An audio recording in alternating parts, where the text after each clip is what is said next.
Hey everyone, this is Vickerman and we're here today with A Leap of Fate.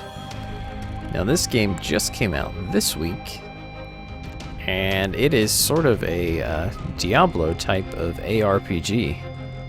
And you have 4 characters that you can choose from. Now when you first load the game you only have the option of Aeon, and each character is actually quite different. I have not yet played Razumov, I just unlocked him. I wanted to unlock all 4 characters for this video. So let's start with the one that you start with in the beginning.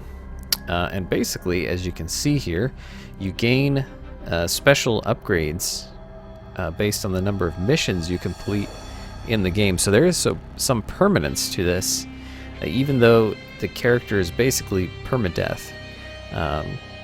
Because if you fall, you basically have to start over.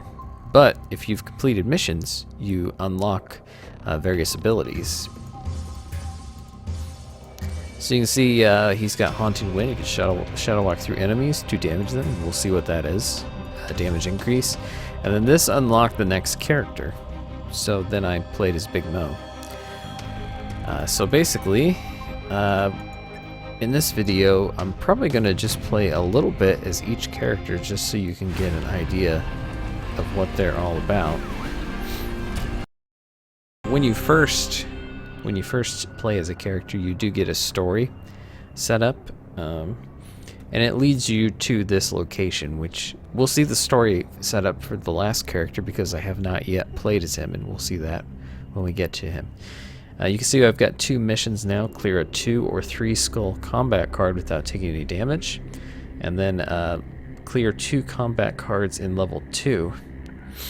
And these missions are how you do the unlocks. It isn't necessarily getting through the levels. So we'll see what a level is here in just a second. As you can see, there's cards, and that determines the sort of actions that you can take as we progress through the level. Now there's one card that is the Guardian, and that's the boss for this level. And this actually shares quite a lot in common with the game called Hand of Fate, if you've played that as well. I think that one may still be in early access.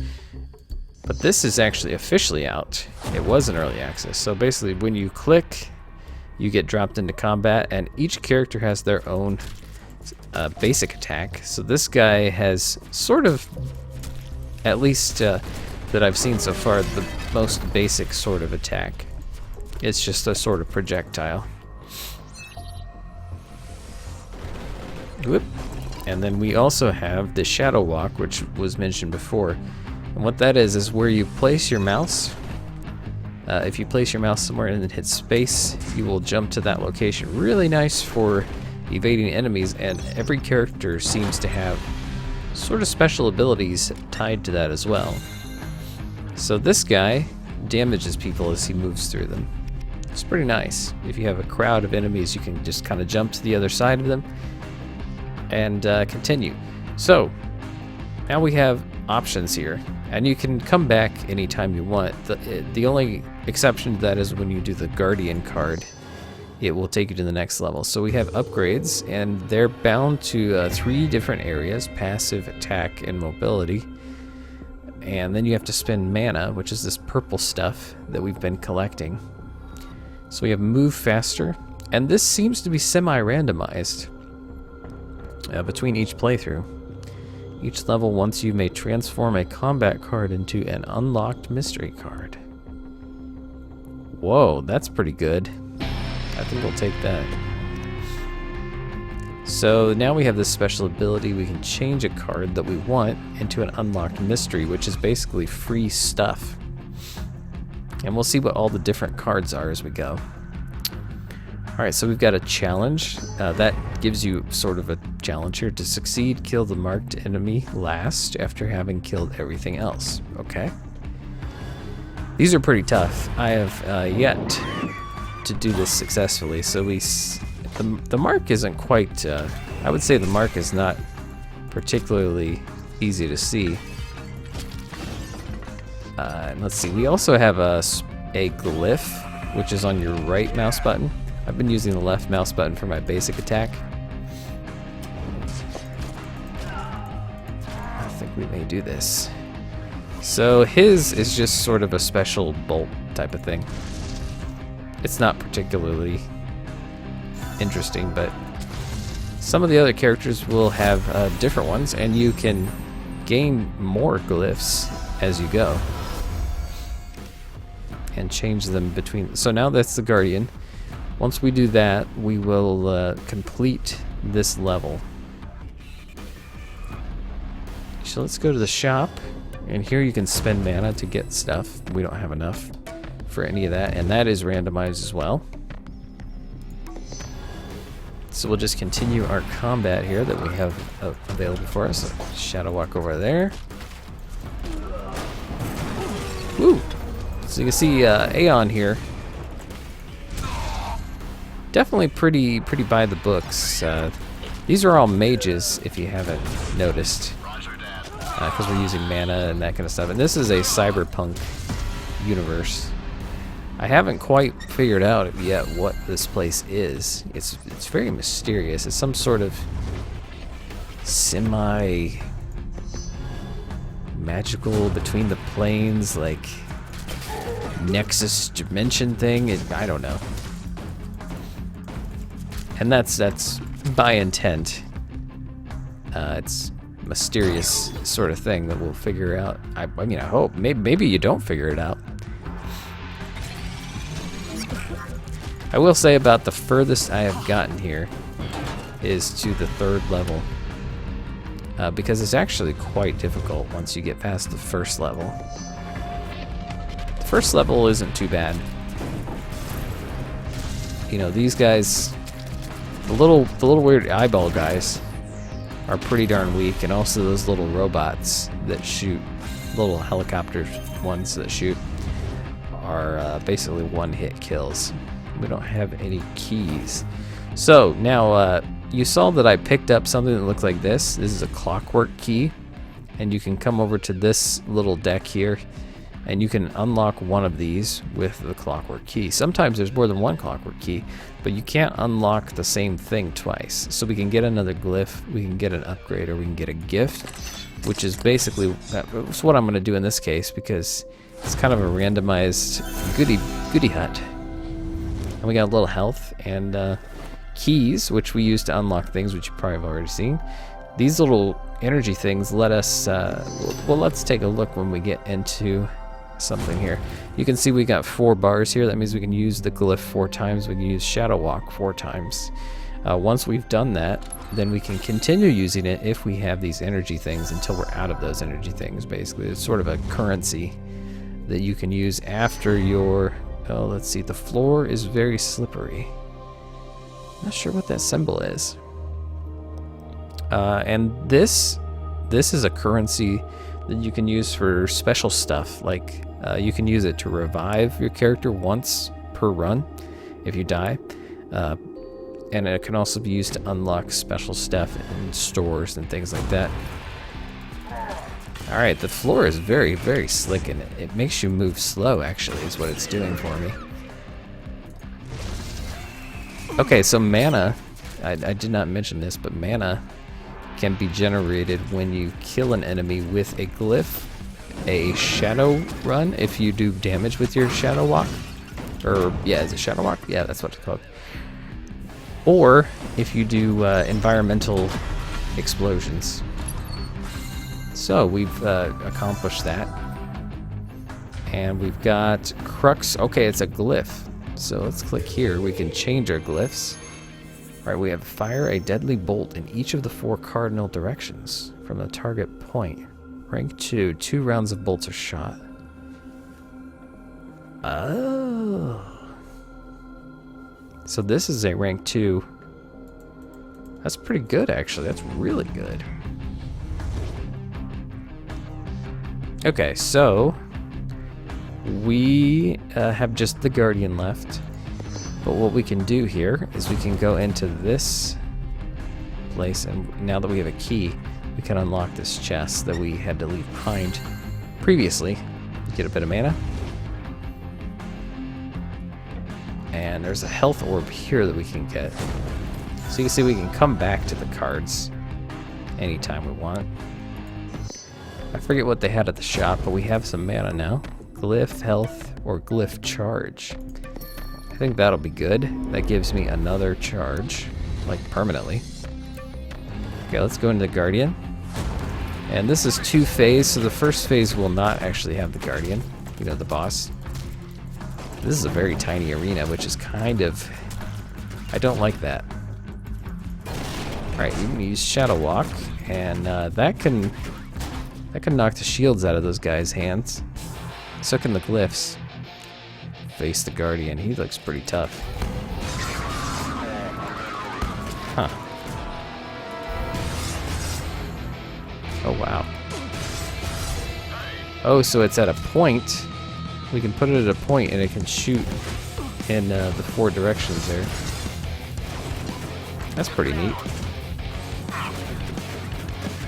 That guy is pretty tough. He's got a lot of defense. I have not seen this one yet. The Guardians are also randomized in the run, it seems.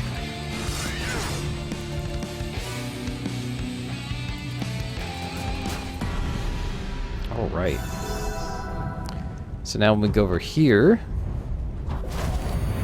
Now this is a really creepy dude, but... You're a shadow here. You melt into the night. But that's not how you're going to overcome your fears. And he's sort of your host here in this weird extra-dimensional realm. And you do get a free upgrade when you defeat a Guardian. Especially deal more damage. Sure. Okay, so that is sort of what's going on here, and I will probably intentionally die now so that we can check out the other characters. Or I guess, yeah, let's just give up. And then you see we get a score, and if we had completed missions, we go. So let's check out Big Mo. Quite a bit different. His basic attack is a beam, and as you can see, when it goes up the second bar, basically it is more powerful, and then it overheats if it fills up all the way. So you have to watch how much you're using it there. And his Shadow Walk is quite different too. His Shadow Walk is a decoy, and it leaves a sort of a decoy behind when you do it, and the enemies will attack it. Sort of like a Mimic Beacon in XCOM 2, you know. And of course you can upgrade all this stuff as you go. And his glyph is a grenade, starting with, which pairs very well with that decoy because it gets the enemies all in one spot around it, and you can throw the grenade right at them. It's quite useful. Now the grenade, you only get 2 charges when you start, so it's really advantageous to seek out extra glyph charges as Big Mo here. Or, you know, you can get a different glyph if you prefer.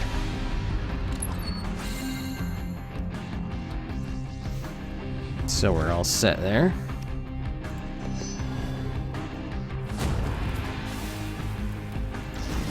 Yeah, is there anything else about him? I do think the characters have special traits as well, which we can look at when we get back to the main screen here, because it's a little difficult to tell exactly when you're in the heat of things. So this is Big Mo. I do like Big Mo. It's pretty sweet.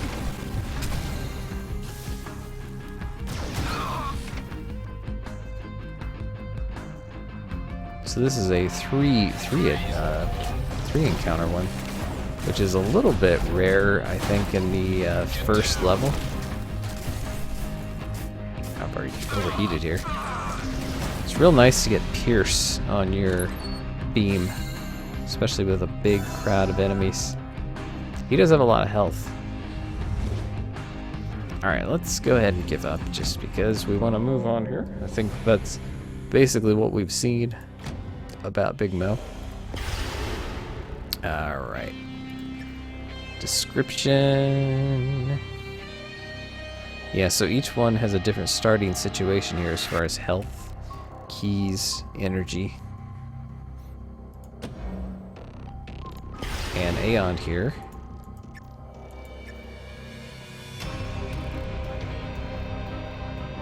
So he has a different situation here.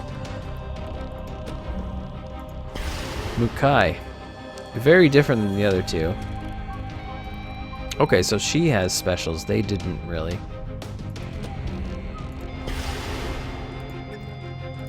Right? Yeah. So, she's got Spirit Shield absorbs 1 hit per combat and high movement speed. She is basically more of a melee character, as we'll see. So you can see that is, it's got a little range, but it's basically a melee area of effect sort of slash. And you can see she's got the shield here. That means her Spirit Shield is active, and that will basically take 1 attack per combat. As you can see, it's very different here when you have to be getting this close to attack, and you also are trying not to get hit. Alright, and her Shadow Walk, when she does it, it shoots a little projectile when she gets there. Which, you know, kind of nice. And also, I've upgraded her so her thing can reflect the projectiles, which is pretty sweet. She's basically a Jedi.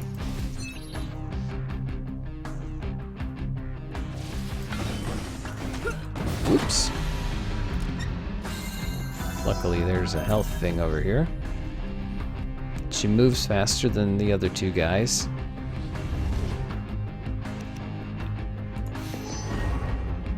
Sure, why not?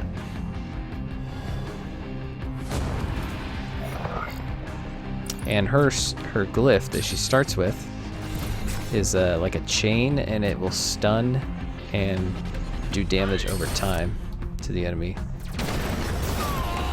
So that can be quite useful in times. Woo! Yes. Also, it seems that all the glyphs will cause those riot guys to drop their shields.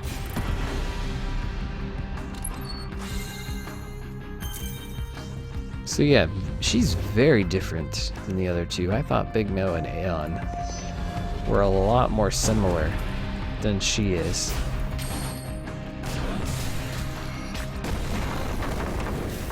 So she's actually very hard, I think, but pretty fun.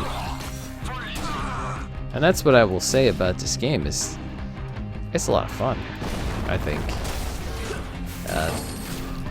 The action is quick, controls are responsive, you know, permadeath, but at the same time you are making progress as a whole. Just a lot of good things to like about this. Cyberpunk, the crazy, weird, magical place where we're at. Okay, let's check out Razumov for the first time. Souls replace mana. Capture souls quickly or they vanish. Filling the soul meter rewards you with an upgrade card and a health drop. Skill upgrades and shop items require a health sacrifice, not a mana payment. Huh. Spew a short-range blood cloud or charge up to a large ball of blood. Whoa. Time is slowed down after shadow walking. Okay. Exploding ward. Place an exploding ward on the ground. Alright, this sounds like he's going to be very hard. Good morning, Agent Reed. Good morning, sir. So you can see this is our spending an inordinate amount of time. This is the way the storytelling is. What's his name again? Razumov, sir. Well, that's me. Razumov. I hope the CIA's time is well spent here, Agent Reed, and that this is not just another petty case of an enlightened guru. No, sir. This is big. Bigger than anything I've ever seen. Is it? Well, you got 5 minutes to convince me, or I'm putting a stop to this. Right. Okay. It is interesting how they Razumov. incorporate some Russia. Well, most likely. sort of Age. yogic Well, stuff you gotta hear this with the to believe it. chakras and things According like to that. informants in the occult circles, he's not currently attached to any known secret society. He's a rogue. As you remember, if you remember from strange is that the he just upgrade surfaced. cards, He's the new the badass, different or what? No, that's not what kinds I mean. of upgrades are tied to a certain chakra in the picture of the person And I there. really mean no one. I just think that's a has any cool record of him whatsoever between the way to 60s and now. represent it. Almost as if he just disappeared for 60 years. Really? I'm serious, sir. But prior to that, we have numerous records of his whereabouts. In 1963, Razumov was photographed in Aksum, Ethiopia. He was part of a group that found and kept some highly coveted Christian holy objects. In the 40s, 40s, and he's still active today? more than you'd expect. In the 40s, he was among those that set up the Philadelphia experiment. Ironically, he also disappeared from the Navy's records after that. In the 30s, in Nazi Germany, he was photographed in several of the Ahnenerbe expeditions, most notably the one in Tibet. looking gets for the around. Shambhala. These newspaper clippings from the 20s are about the infamous English occultist Aleister Crowley. They briefly mention a war of words between him and various contemporaries such as Rudolf Steiner, and of course, Razumov. Next, I found correspondence dating back to 1913 between Wilfrid Voynich and a so-called Atlantis specialist, suspected by many to be Razumov. Voynich was mad at this scholar because he claimed to have translated the mysterious codex, but did not care to share the results. In the late 19th century... What? Yeah, I know. Razumov's name is found in the registries of all of the prominent secret Is he societies. of the immortal? time. Freemasons, I bet he steals Rosicrucians, life with his, Illuminati, Hermetic Order of the Golden his Dawn, blood magic. Ordo Templi Orientis, and so on. He's also mentioned in the OTO Manifesto of 1912.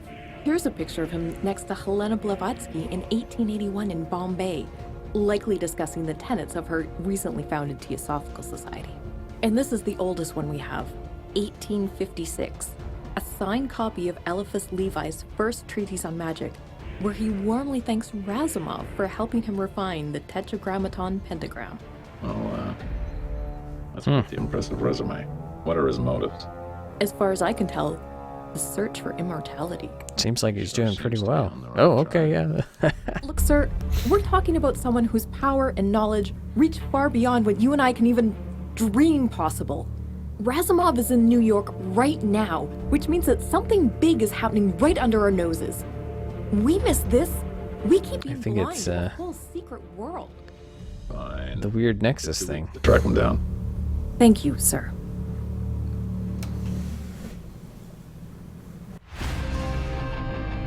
Kill 5 creatures with exploding ward. So it does seem that when you start with a new character... Oh, so it charges automatically. I see. You can do that as well. When you start with a new character, it seems like the missions that you get are a little bit easier. But then they get a little harder, even though they are randomized. So let's check this dude out. Very fascinating character, I think. Ooh, get him. That's kind of a cool dynamic here, the, you know, immediate melee, basically.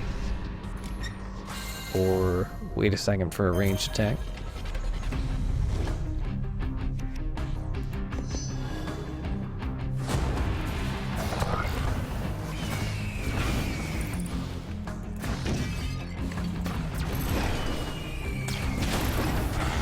Woo!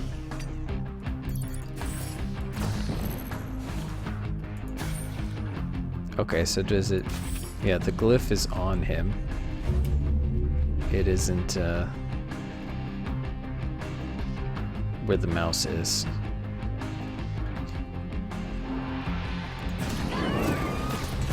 Oh, it doesn't stop when it hits an enemy. It's quite a powerful attack, actually.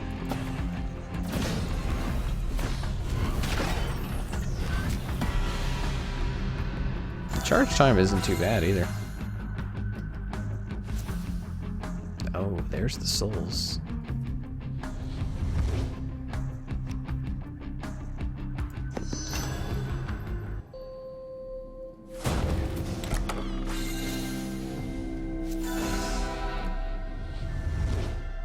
Alright, so we're almost there.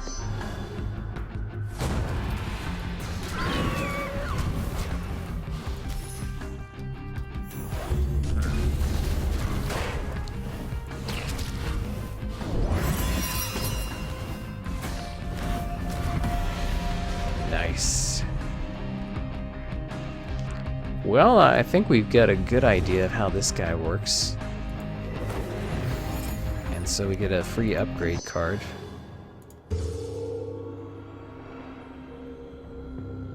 When you lose health in combat, stay invulnerable longer.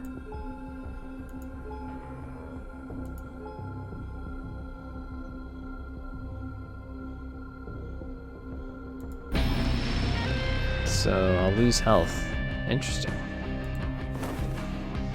So let's go ahead and go with a gift here. Maybe we'll get health orbs. Very interesting. So yeah, I think this game is quite good. It just came out on Steam this week, and so it's brand new, although it has been in early access. And yeah, I think you'll enjoy it. It seems like a great game for streaming as well. And it is $15.99 right now. 15% off right now until April 6th. So check that one out as well on the Steam store. It's by the developer Clever Plays, and I believe this is their first game. Very small indie studio. So definitely worth the money if you ask me. I think you could definitely get some hours out of this for your money. So thanks for watching, and we'll see you in the next video.